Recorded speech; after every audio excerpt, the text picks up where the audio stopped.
के किस निर्दयी का इसने क्या बिगाड़ा, होती रसीने में क्यों तूने मारा, इस निर्दयी का इसने क्या बिगाड़ा, तेरे हृदय में क्यों तूने मारा।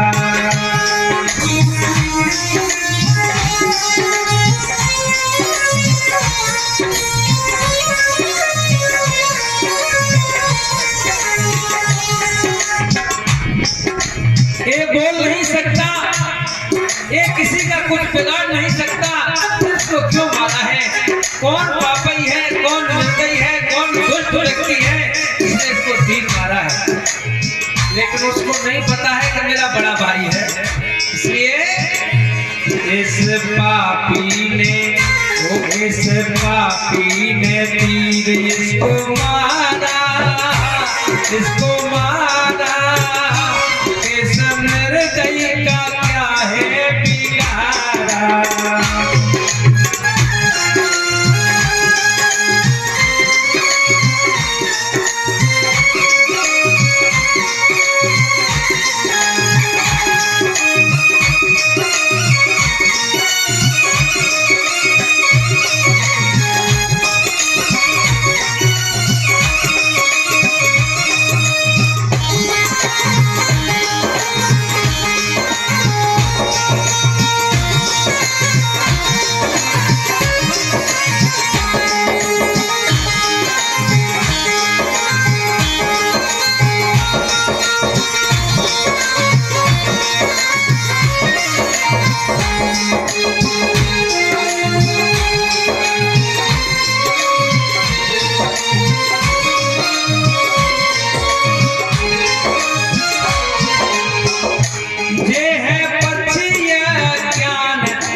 बोलिए तथागत बुद्ध की। गोदी में लेकर के पानी पिलाया हंस को, दवा लगाई और लेकर के बैठ गए।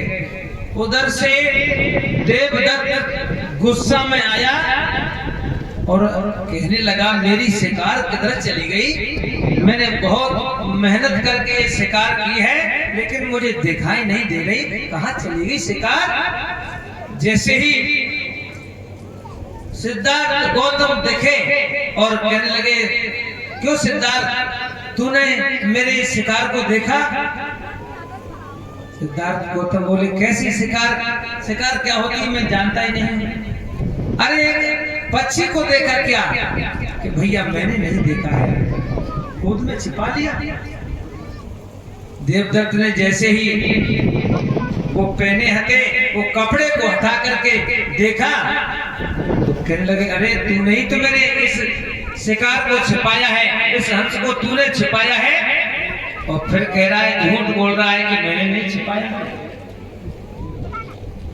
सिद्धार्थ गौतम कहने लगे भैया तो तूने ही इसको तीर मारा है कि हाँ मैंने तीर मारा है। अरे दुष्ट, तू तो दुष्ट आत्मा है, तू तो पापी है। मारने वाले से बचाने वाला बड़ा होता है लेकिन मारने वाला कभी बड़ा नहीं होता। देवदत्त कहने लगा जाना होशियार मत बने, हाँ जाना बातें ना बना, शिकार पर शिकारी का अधिकार होता है। जो शिकार करता है वही शिकार का मालिक होता है। मेरा अधिकार है शिकार पर, मुझे दे दीजिए। सिद्धार्थ गौतम बोले मैं नहीं दूंगा भैया, चाहे आप कुछ भी कर लो। जाना मैं क्या कहूं मेरे धम्म प्रेमी बंधुओं, वो झगड़ा इतना बढ़ गया, इतना बढ़ गया। देवदत्त ने कहा कि चल इसका फैसला राजा के यहाँ होगा। राजा के यहाँ लेकर के आए। राजा सिद्धोधन और सिंहासन पर बैठे थे। आकर के देवदत्त ने कहा कि महाराज, महाराज को प्रणाम। सिद्धार्थ गौतम ने भी कहा कि पिताजी को प्रणाम। दोनों ने प्रणाम किया और कहा देवदत्त ने कि महाराज आप फैसला सही करना, आज न्याय सही करना। किसका न्याय? महाराज पहले ये बताओ कि शिकार पर शिकारी का अधिकार होता है या नहीं होता है? सिद्धोधन बोले तुम्हारे कहने से तो बिल्कुल बात सही है कि जो शिकार करता है शिकार पर शिकारी का अधिकार होता है। तो फिर ये सिद्धार्थ गौतम मेरे हंस को क्यों नहीं दे रहा है? ये मेरी शिकार है।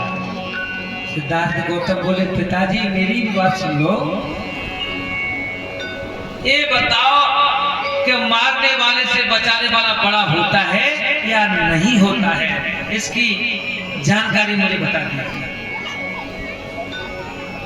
राजा सिद्धोधन कहने लगे सिद्धार्थ गौतम तुम जो कह रहे हो तुम्हारी बात बिल्कुल सत्य है। मारने वाले से बचाने वाला बड़ा होता है, इसलिए तुम्हारी बात बिल्कुल सही है। तो फिर महाराज पिताजी ये हंस किसका हुआ?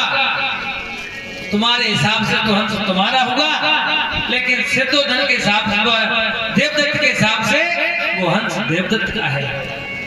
तो महाराज फैसला कैसे होगा? ये हंस किसका है इसका फैसला तो करो। तो कई राजा तो बन जाते हैं लेकिन फैसला नहीं जानते। उनके नीचे मंत्री होते हैं। जिस प्रकार से मोदी के नीचे एक वे बताते हैं और वैसे उसी के हिसाब से मोदी भाषण देते हैं। हाँ, अमित शाह जैसे। अमित शाह को खुद नहीं पता। अमित शाह ने कह दिया अम्बेडकर अम्बेडकर अम्बेडकर अम्बेडकर। एक फैशन, अम्बेडकर को फैशन बता रहे हैं और कह रहे हैं कि इतना नाम अम्बेडकर का लिया है, इतना नाम भगवान का लेते तो 100 जन्मों तक स्वर्ग मिल जाता। अरे अकल के अंधे हो, तुमको यही नहीं पता है कि तुम खुद जानते नहीं कि स्वर्ग कहाँ है और नरक कहाँ है। बताइए अगर कोई जनता में मुझे खड़े होकर के बताए कि स्वर्ग कैसा होता है, कितना बड़ा होता है, कैसे रंग का होता है, कितना बड़े कोठा में माया जाता है स्वर्ग, बताओ बताओ तो मुझे। स्वर्ग है अपने हृदय में और नरक भी। अब उनको अमित शाह को ये नहीं पता है कि तुम खुद स्वर्ग में बैठे हो। जब संसद भवन में तुम बैठे हो वो स्वर्ग ही तो है और क्या है, और कहाँ स्वर्ग है? अगर तुमको और कहीं स्वर्ग लगता है तो छोड़ो संसद भवन को, जाओ कहाँ पे स्वर्ग है तब पहुंच जाओ। तुमको कौन रोकता है? चले जाओ जहाँ स्वर्ग तुम्हें मिलेगा, चले जाओ। हाँ, हम भी चलेंगे, हम तुम्हारा सहयोग करेंगे, पूरे भारत देश की जनता चलेगी। लेकिन पता है नहीं, जानकारी तो है नहीं, लेकिन कह दिया अम्बेडकर अम्बेडकर अम्बेडकर। एक फैशन चला। अरे अम्बेडकर तो वो है, कहते हैं कि हम जब तक जिएंगे अम्बेडकर कहेंगे, हम ना झुके हैं ना कभी झुकेंगे। अरे ये श्वास भी जब तक चलेगी जब तक अम्बेडकर अम्बेडकर हम कहेंगे, और मरने के बाद भी हाँ अम्बेडकर कहेंगे। अब मरने के बाद कैसे कहेंगे? क्योंकि हम हैं जिंदा है तब तक हम अम्बेडकर कहेंगे, मरने के बाद हमारे बच्चे अम्बेडकर कहेंगे। तो हाँ, तब कहते हैं कि जब तक सूरज चांद रहेगा और बाबा साहब का नाम रहेगा, इसे कोई बैठ नहीं सकता, किसी की औकात नहीं। गीता से चलता है ना, चलता है कुरान से, और चलता है देश हमारा भीम के संविधान से। गीता से चलता है